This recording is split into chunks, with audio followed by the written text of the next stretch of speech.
everybody. Yeah, it's Josh and Simon. Welcome to Time Zones and Time Meters, where we meet up on a weekly basis and we discuss music, specifically, what we've been listening to lately, sort of themed around sort of progressive rock, prog metal kind of realms, but it varies a little bit as well.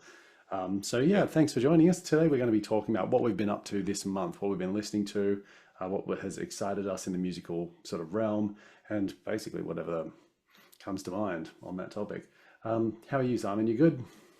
yeah, I'm good. I'm good. Yeah. It feels like forever since we've done this thing. Well, I mean, we haven't recorded in a while, and also in December we did not do this because we had the best albums of the year. So yeah, I'm curious to tell you about my listenings. Yeah, well, Hey, and I'm everybody should also subscribe and push the like button now before you forget it, because people don't do it if we say it too late. Yeah. Look, as a matter of fact, sir, even if you don't like us, we'd really appreciate it if you could press like and subscribe. Okay, all right. So let's get the show started, shall we? So, what have you been up to, Simon? What have you been doing for the beginning of 2026? Yeah, should I go first? Yeah, definitely. Um, Yeah. all right. Well, the thing is, so I've decided I'm gonna bail on Spotify. I'm um, it's it is, I think, quantity over quality in this. Not like, I mean, there are reasons to not support Spotify because of like how that corporate is built, with this guy being a billionaire, funding AI war technology, um, how little they pay the artist compared to actually other streaming services as well. And um, I think there's one more reason as well. But so there is like, well, I guess that they did also put advert advertise ice on the Spotify. So I mean, like, there is ethical reasons not to support Spotify, but that's not my main thing. That also helps with it, but also the fact, but you don't really have like, oh yeah, I got this album from this person, or I bought it in this store. You don't have those Mm. experiences. Yeah. So what I'm working on now is I really have to find a portable alternative. So I'm looking at either a Walkman, CD Walkman, or an MP3 player, Yeah. so that I actually have something when I'm on the move as well, and not just at home, because I'm not gonna bring my turntable. Um, What do you mean? so I'm speed running Spotify at the moment, Yeah. because Okay. until that happens, because those expensive 2025 albums, I'm, I'm digging through those through Spotify right now, and it's fun. I'm getting accustomed to, or like acquainted with a bunch of albums from 2025. Um, that I thought I would quickly mention. I have the Magic Pie album. Have you heard of that? Nope. So that is basically. It sounds, the music is maybe a little bit in the ballpark of like uh, Dream Theater, um, maybe um, somewhere between Dream Theater and Flower Kings, maybe. But the vocalist kind of sounds like David Bowie.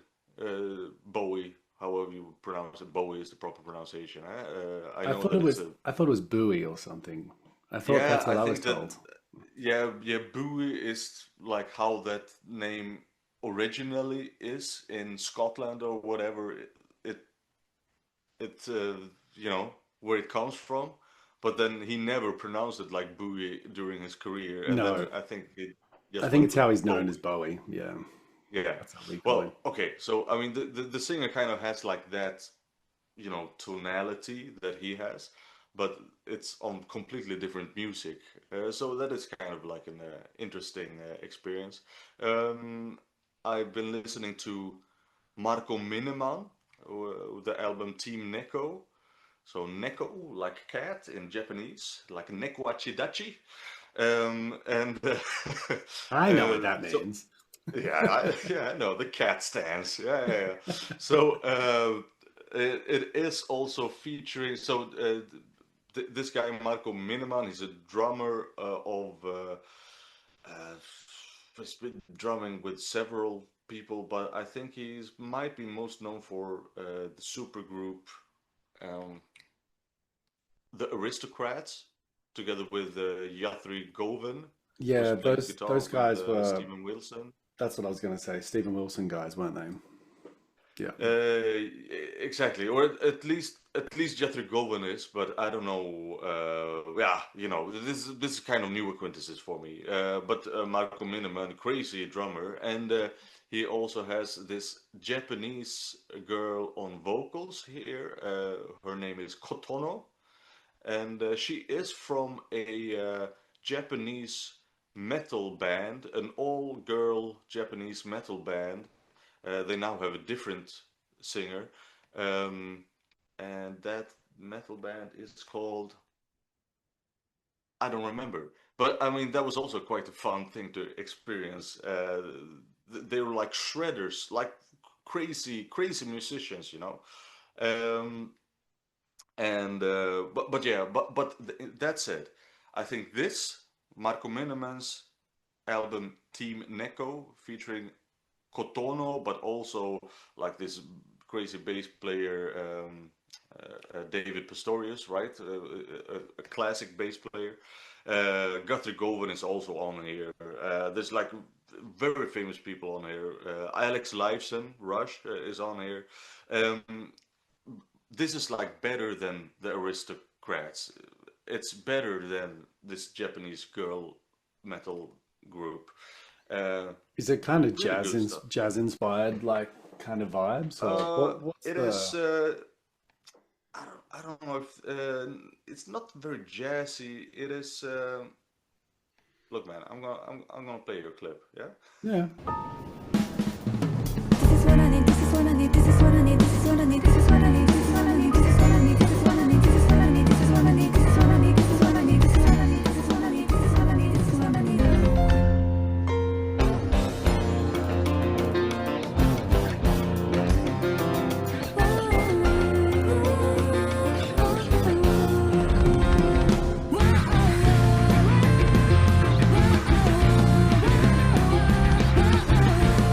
Look, man, it's very Japanese in a way. It's very like anime theme. It's almost like it's almost in the pachinko ballpark sometimes.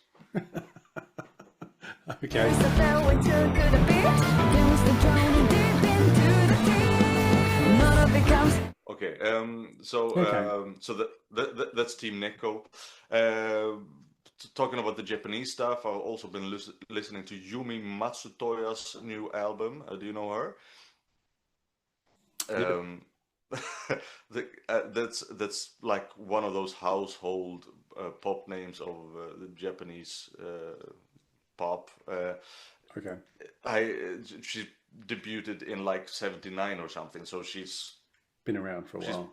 yeah, she's been around for a while. I discovered her because I got a book with album covers from Hypnosis, those, and they made an album cover for her in like '84. So I had to like listen to that album, and then I got kind of hooked on her stuff. And so she also released a new album in 2025. Uh, Rooster released a new album in 2025 that I've also been listening to. Do you know of Atomic Rooster? No. That is the band that uh, Palmer from Emerson, Lake and Palmer used to play drums in before Emerson, Lake and Palmer was a thing. Yeah, okay. So that is kind of like a shocker that they all of a sudden would reunite. They did two albums in the '80s without Palmer on drums, but like except for that, they've been on a hiatus for 50 years. So I mean, yeah, or 55 or whatever. And let's see here. Let's do. that for now. Let's hear what you So I what you wanted have been to. listening to. You went straight into stuff. I'm fine with it. No dramas. I was going to mention the streaming stuff as well. So I've Yeah, been doing a little bit of research myself because I'd like to have some form of music streaming platform, and I'm happy yeah, to support you know I'm happy to support the bands by like buying merch and going to gigs and doing all of that sort of stuff too. And that's a big part of how I want to support them. But I do want to be able to stream things. So for me, I was looking at Tidal maybe as a replacement for Spotify. Specifically, that's the one that comes up the most, I think, with a good selection of stuff. They also pay their artists pretty well, based on what I was told. I think it was yeah, yeah. Quo I've seen the Buzz or charts. something. Yeah, like QOBUZ, I think it was. I don't know how to pronounce it, but it's like Qbuzz or something. These guys are a digital platforming sort of thing as well, but they pay their artists the best apparently. I believe it was like per stream. Then with Spotify, uh, you had like 4 decimals before you had a number on Spotify, and with like Tidal, it was only two. Like it was a significant. Yeah. So I was hoping, and also just because, I want to support ethical companies as well when I can, and if they've, and look, this day and age, you're sort of damned if you do, you're damned if you don't. Like, there's so many corporations out there that you're just stuffed with, right? Like, you either use their services or you don't. Yeah, I mean, I, And I guess with Bandcamp, you're certainly good.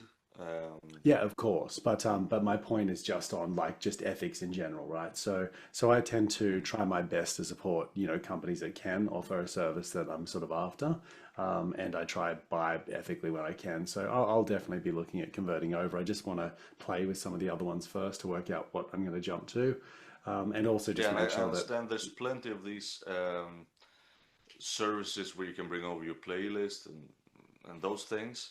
yeah, Of and course, yeah, I was going to say, I have a decent sized music collection that's all just saved from back in the day when you would, put your CDs on your computer and then load them up and do all of that sort of stuff. So I used to yeah, have MP3 players that were filled, right? So because of that, I might be able to dig out a good chunk of stuff just to be able to, sort of upload.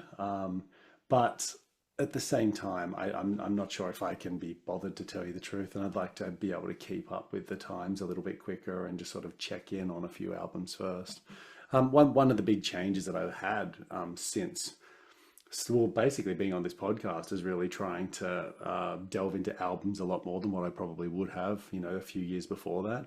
And so I'm definitely approaching my music listening very strategically, sort of, I talk about the prog wanderer stuff, but I'm not just randomly listening to one or two songs like, I might have before, or playlists. I tend to listen to a whole album. I give it a lot more time than what your average person does as well. So I feel like a lot of the arguments for why people might just stick to an album and hard copy stuff so they can listen to it at home thoroughly because they'll enjoy it all. I feel like I kind of am pretty disciplined when it comes to, giving a band and giving an album a real shot. So I don't know, like there's all sorts of different arguments for and you against it, and know, I'm in my case, it's also a little bit that it's too much. Like I invent all these systems in what order I have to listen to something just because otherwise I can't choose. The indecisiveness because of the plethora of music that is one mouse click away. Whereas if I have a physical collection, the choice is way more logical of hmm. what to play. The album ends, I'll dig out another album, or I can I, have turn I it was over. I tend to use like a spreadsheet now. I know that's very old school in some ways, but I have a spreadsheet which has my to listen list, and I just add the next one Yeah, onto it, add the next one onto it, and prioritize my sort of delving and searching in that way. And I let my mood yeah. take me when my mood takes me, but I use that to get through it too. But I hear you. I totally understand why. Um, you might jump across to that stuff too, and I think it's good. And I think it's a good discussion to have with people, and for me, it's just a matter of picking the right service that's out there that's going to suit me, and if it doesn't, then I'll jump across to maybe my older collection and just start buying some more stuff, and using Bandcamp and stuff is probably the right way to go too. but Yeah, um yeah. but yeah, so I think my this month's music listenings for me have been sort of wrapping up the end of last year's stuff. I've been on the hunt for what other people, you know picked as their top 2025 sort of albums, and I've just been sort of doing a one or two off of a few of those. But ultimately, for me, I really wanted to just delve into, let me just pull up my list so I don't forget. The big ones I wanted to have a good look at was K1. Remember from last year, they're in my top 10. I wanted to keep, progressing through that album, just making sure that I was on it. I also wanted to make sure I had a look at Psychonaut and continued that listening too. And I've continued listening to the Moron Police, funnily enough, this year.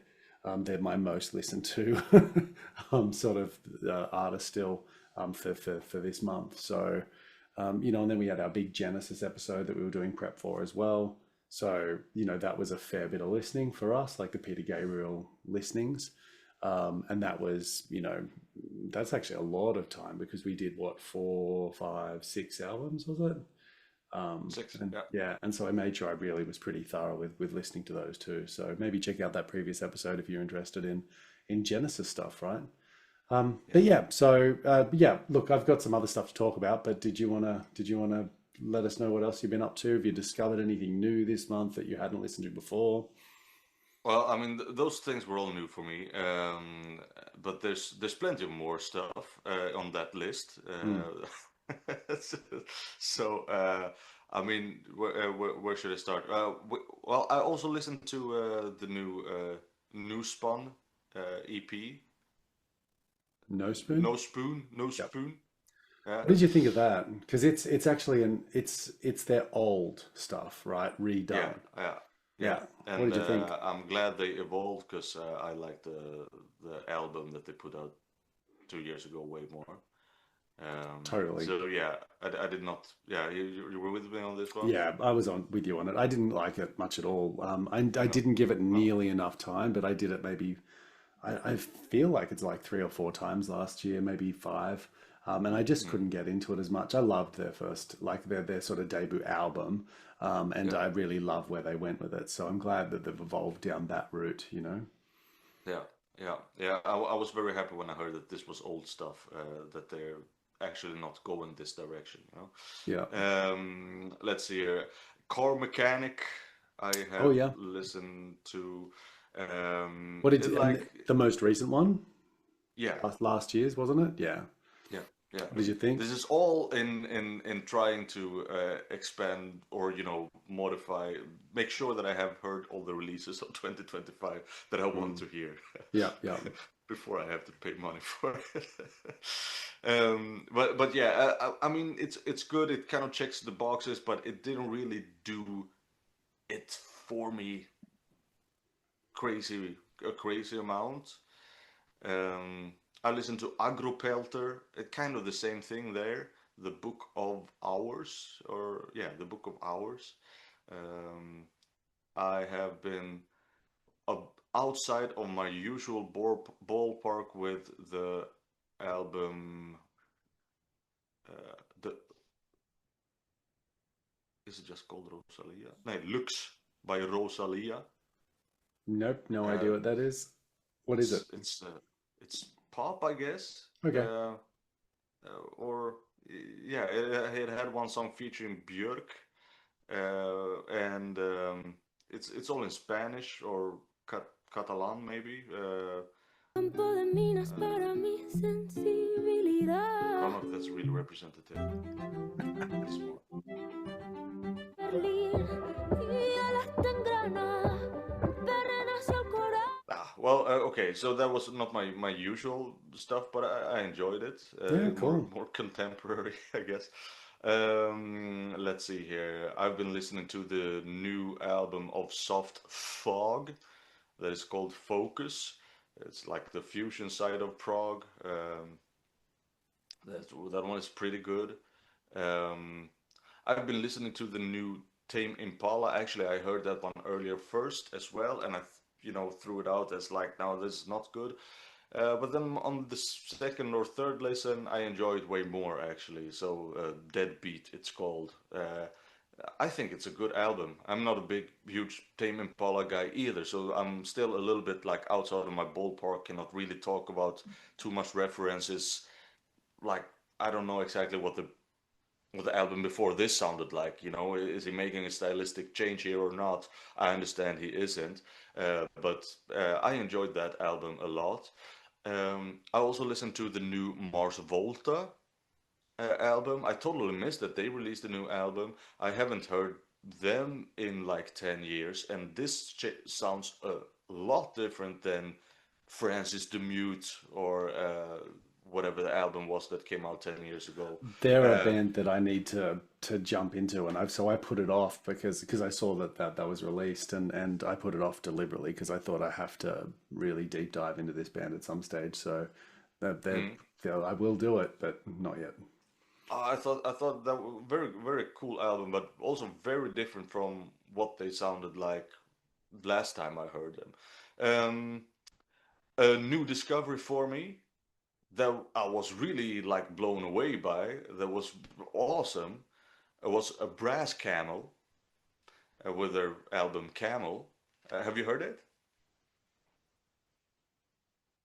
No, I haven't heard it, but I saw that it was released, and so I saw a few people sort of popping stuff up. So I just Yeah, listened to yeah. like the little snippets on Instagram and thought, oh yeah, cool.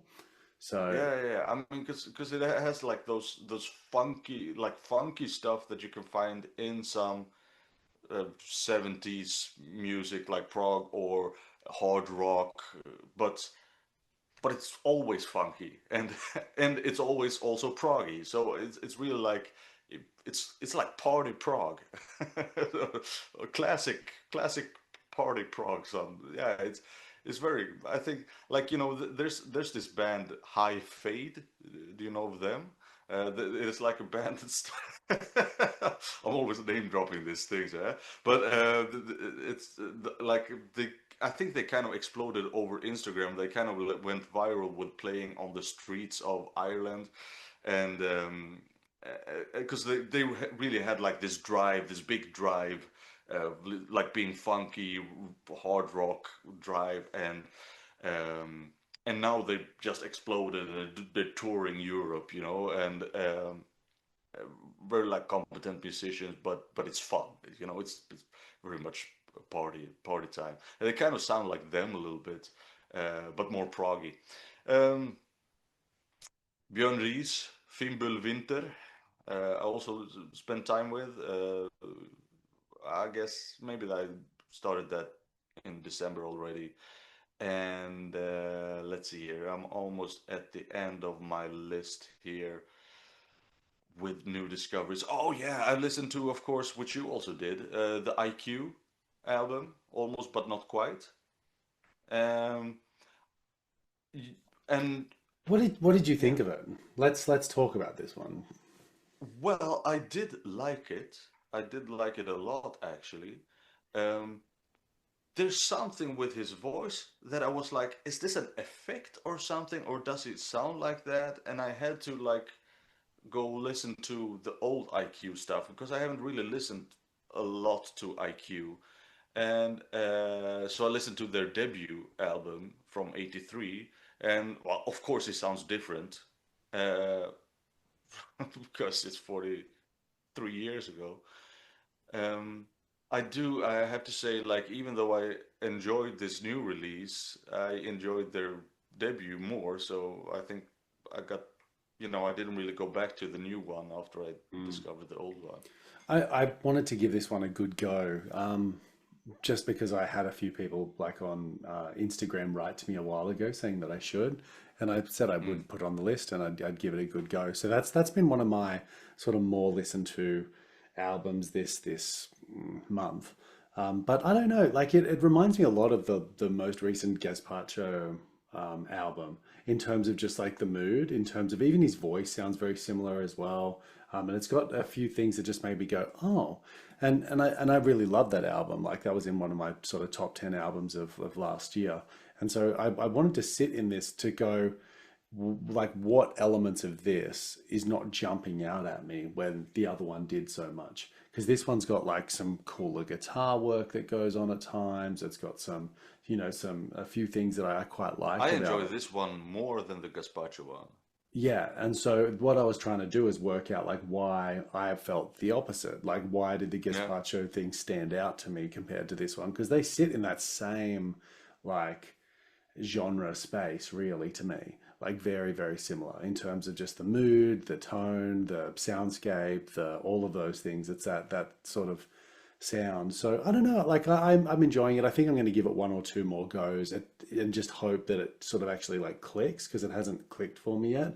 And I'm wondering if maybe I just haven't listened attentively enough. So the next one that I do when I do sit down with it, I'm going to really like just turn everything else off, sit down with a cup of tea or something, and just like really listen to it like in depth. So we'll see how that one goes. Yeah, I also picked up Closure in Moscow because I'm going to go see them next weekend. So Closure in Moscow is a sort of Australian band. Where are they based? Let me have a look. Um, yeah, they're from Melbourne, Australia. So they were formed in 2006, and so they've got a Do you think pretty there's a Russian band called Closure in Melbourne? probably. Like parallel universe? No, it'll be opening in Melbourne. Um, Yeah, yeah, yeah. but yeah, so look, these guys are funky. I saw them play last year. They've got some really, solid energy. Let's put it that way. They're a bit crazy. The lead singer's jumping all around the place in, short shorts and a Nice. hat. And so these guys were interesting for me to sort of delve into. I deliberately played Soft Hell, which is their more recent album, just because I presume they're going to be playing that a bit. And there was a few songs that I recognized that they played from their last set when I heard them. So this was good to sort of delve into it.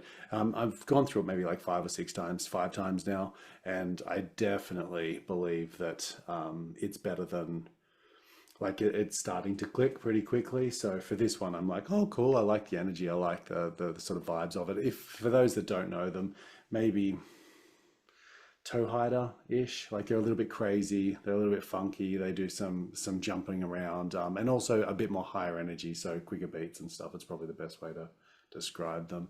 Are you familiar with them at all, Simon? Not at all. No. Yeah, okay. I don't think this would be your vibe, but maybe check it out, have a look at it, see how you go. What Um, was the album called? this was Soft Hell. Soft Soft Hell. Hell, All right. yeah.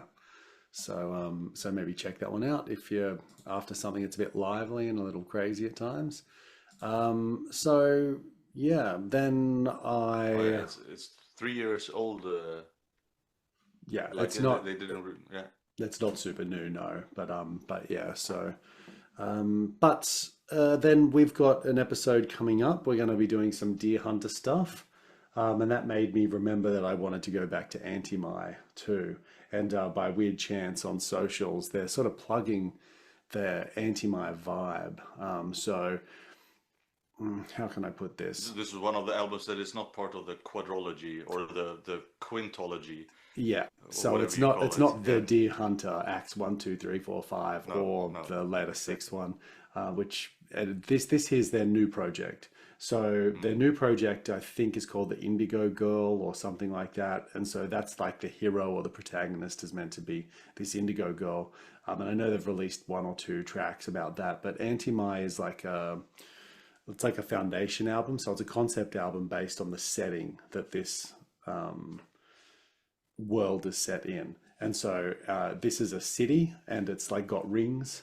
And so the outer ring's the poverty, and then the next one's industry, and then the next one's low town, and then it's middle class, and then it's the like police area, if I remember. Then it's like luxury, like upper class, and then you've got I don't know, so like the tower or Are they something. releasing this with a lore book or something? Or So the whole point of this is it's setting everything up. And so what they're doing online at the moment is showing a whole bunch of images that have pictures of these different aspects of the city and giving the listener an idea about like the sort of scope that everything's going to be yeah. set in. And look, it's a good album too. Like Okay. it's a Okay. good album, and there's lots of I think you would like this more than the acts.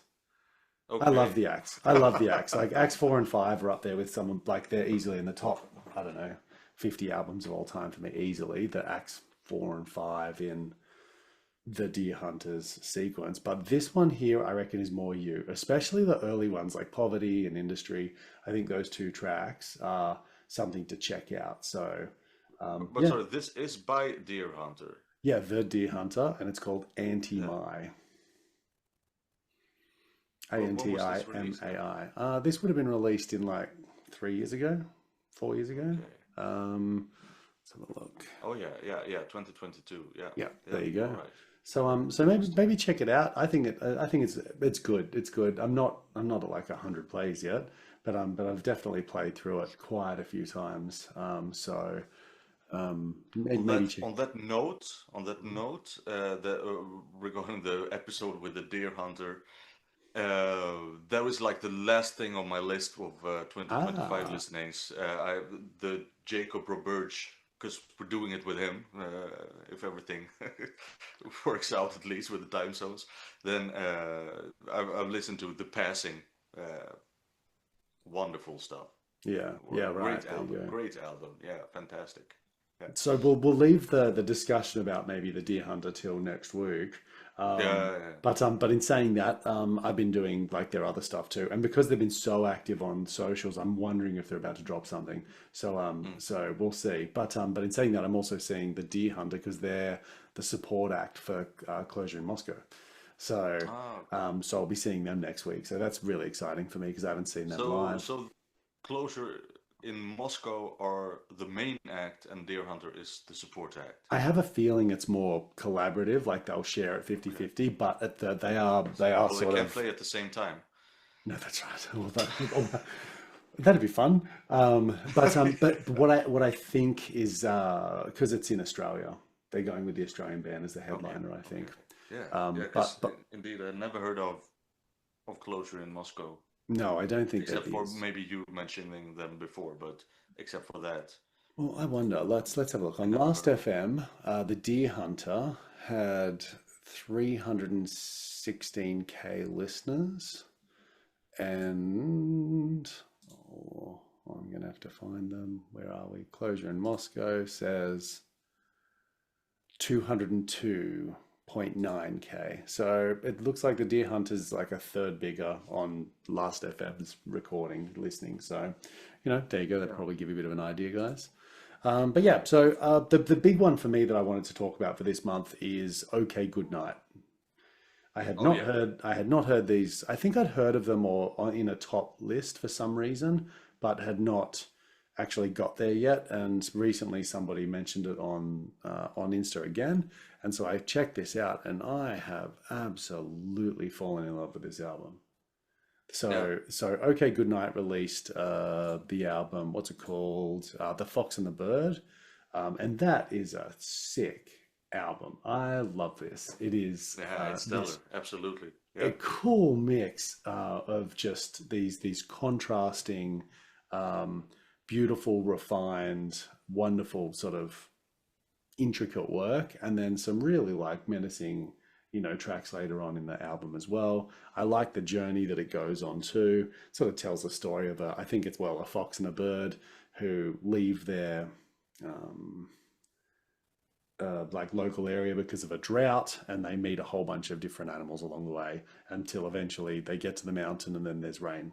And I think that's the general vibe of it. But I think maybe that's why I didn't explore them too much, as I thought that might have been a bit gimmicky. But no, I love it, and I think this album has some just sensational stuff. Like the falcon is great, the fox and the bird is great, the journey is good, the raccoon's good. Oh my god, like I like so many things. The bear's great too.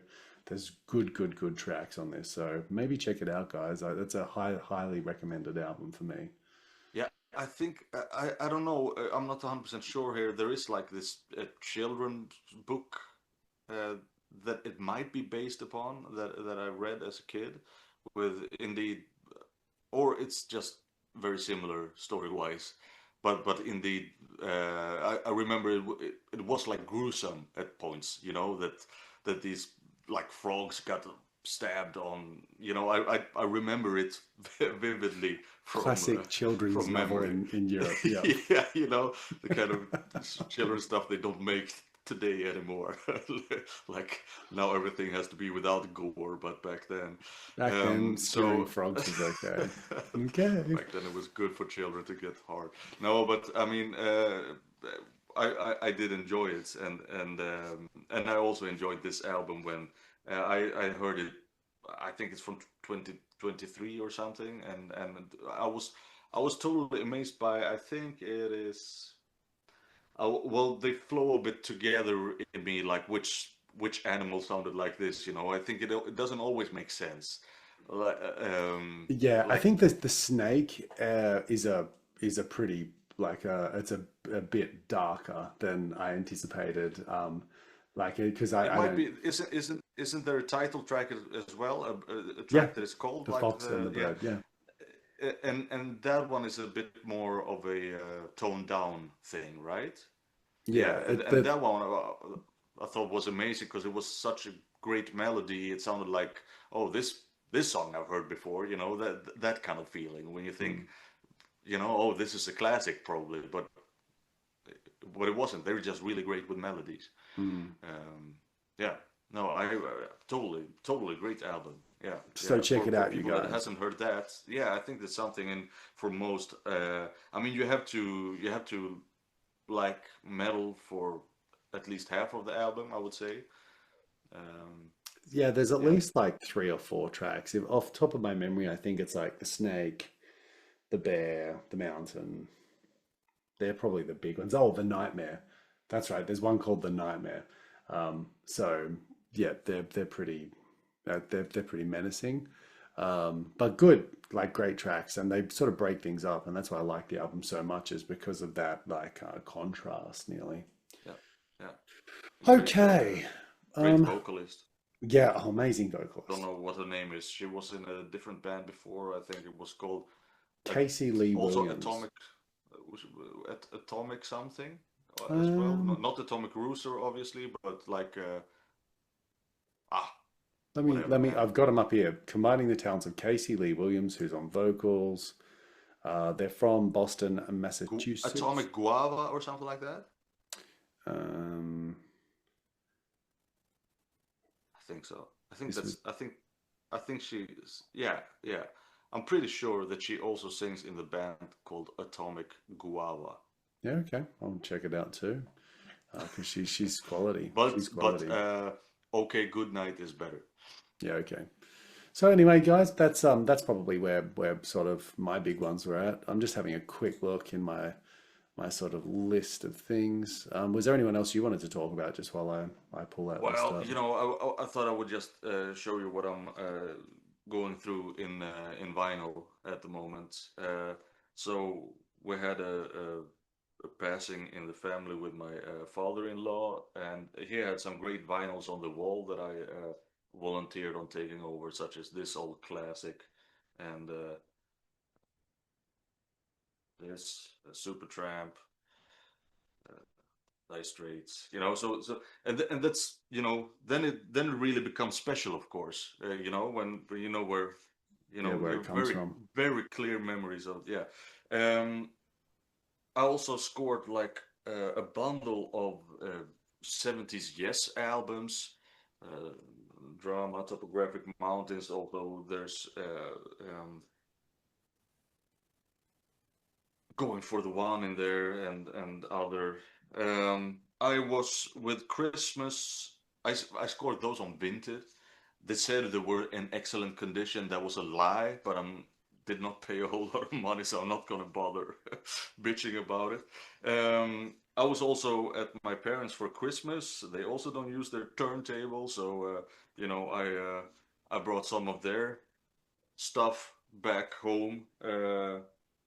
We were talking like 60s, early 70s, Loving Spoonful, John Lennon, and his wife at the time.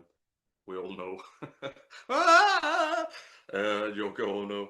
Uh, this old children's album from, what is it, 75 or something? Goddag, Goddag, Juje Wadenius. It's like the 70s, so fucking great period of time that even the children's music is better than what you hear on radio nowadays. Um, this is like a properly good fucking album. You don't have to listen to it because of its, because you have kids. I just listen to it anyway. Elton John Greatest Hits compilation from like 1980 or something. So it's like all the good stuff is on there. This one was not that amazing. Katal Dun, never heard of Dun, but it does feature Janne Schaffer, legendary Swedish guitar player. Björn Jison Lind, a legendary Swedish flutist, who Mikael Åkerfeldt from Opeth wanted as a flutist on his album, but didn't get. Classic Swedish pianist. Yep. Also got a bunch of other albums from someone that I was not using the turntable anymore. This bad boy, Jean-Michel. Oh, this is actually from my father, Jean-Michel Jarre. This is like electronic prog from '77. It's from my mom, the Beatles. So I mean, it's fun with these LPs. And I think next month I'm gonna have some new LPs of like recent music as well. Yeah. Yeah, cool. That's great. I heard a few. I listened to Feather Mountain because that was recommended to me. It's probably a little bit too harsh. There was also the Reign of Kindo, who I had never heard of before. Have you heard of these guys? Reign of Kindle. No. No, yeah. So someone sent me a link to one of those, so I've got to check them out next month as well. Oh, we didn't mention Soen. They released an album. Yeah. I have not listened to it. You haven't listened to it? I've listened to I it. have not. I've gone through it once. Actually, maybe once, more than once, but not much more than once. One time too many. Oh, I don't know, dude. Like they've just moved away from, what I loved, and that's okay. Like that's their own choices. We've spoke about them before too, but it's a pity that they've definitely continuing to move in the direction that just doesn't inspire me. So I listened to it once and went, yeah, okay. Kind of, not surprised really by the album too much. I think there was one thing where I was like, oh, this sounds a bit promising, and then it wasn't. So I just think, what's the best way to put it? Look, I get it. If people love it, I really love it. I love that for them. But for me, it's just disappointing because it's like this band just, what's the word? When you have so much potential, and you just have this band that it's just right there, and you're like, but you could do that. Why are you doing that when you can do this? Why are you doing that when you can do this? Totally. And so it's also like I've heard a guitar solo from one of those songs, where he's absolutely killing it. This Cody Lee, what was his last name? I don't know. That's fine. Well, and then I'm thinking like, oh man. Yeah. So they're great musicians, Yeah, and that's my big takeaway with it was just to play it through once and just go, it just felt like that. And so I'm definitely not going to disrespect them because I think they've done some really great stuff. But at the same time, it's just for me, it's just not something I enjoyed that much. I did a bit of Pain of Salvation. I did a bit of what else? I did a bit of the Contortionist because my brother wanted me to listen to that one. I did the Act album. Which one? Language or? I think that's what it was actually. Let me have a look. With Yeah, like the language Orange one. Planet. Yeah. Green. I think it was green with like a. I love the intro, but then they lose me a bit. Yeah, no. For me, it just set my hackles up. So as much as I like listening to other stuff, it just wasn't my jam. It was interesting at parts, and I understand why my brother likes it, but it's much more his vibe than what mine was. But yeah, so that's about all I got up to. This was not a particularly busy listening for me. I think I did like 1,200 recorded listenings, you know, so that to me is about sort of average, maybe a little bit less than what I normally listen to. I But I have not kept count. it's too hard, and that's the problem when you have all these physical things, right? So for me, Last FM is something that I really enjoy keeping those records of, just so I can go, oh, I did listen to them. So that's one of the reasons why I want to be careful with when I jump across to a different platform, is because I would like to continue that going. I just find it so much easier for navigating what I haven't listened to because my memory's not that good. Yeah. You know, you said Cody Lee, whatever his last name is, and I'm like, oh yeah, of course, the guitarist dude. But you just go, what's his actual name? And I need to look it up and then be like, okay, yep. And anyway, you get the point. Yeah. Okay, so look, that's all I've got to chat about this month. Have you got anything else, Simon, at all? No, I think that was it. Yeah, cool. All right. Well, thank you for I those think that I stuck mentioned around. enough. For those that stuck Enough around till the Camel. end of our episode, thank you so much for doing so. Hopefully, our musings are entertaining and a little bit interesting. Yeah, as we said earlier, please like and subscribe, follow us, and you can find us on Instagram as well, Simon's Album Reviews and the Prog Wanderer. Look forward to seeing you all later, and I look forward to next week, Simon. We've got a big episode. It should be great. Oh yeah. Yeah, is that next week? Yeah. But no spoilers. Okay. All right. See you guys. Bye. Bye.